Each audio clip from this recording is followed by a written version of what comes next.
বাংলাদেশের বহু মানুষ নামাজ ঠিক মতো পড়তে জানে, বহু মানুষ ওযু করতে জানে না, বহু মানুষ ইস্তেনজাও করতে জানে, আর বহু মানুষ কোরআন তেলাওয়াতও করতে জানে।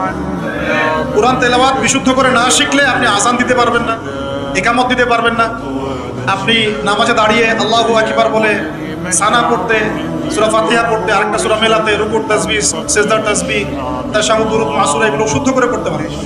আর শুদ্ধ করে যদি না পড়েন অর্থ বিকৃত হয়ে যাবে প্রচুর। মানে আমরা তো নামাজকে কি যে বানিয়ে ফেলেছি, আল্লাহ মাফ করুন, সুবহানাল্লাহ। মানে নতুন নতুন কত শব্দ বের করে ফেলেছে নামাজের মধ্যে। আর একটু অর্থের পার্থক্যের কারণে ঈমান কুফরের মতো অবস্থা চলে আসতে পারে।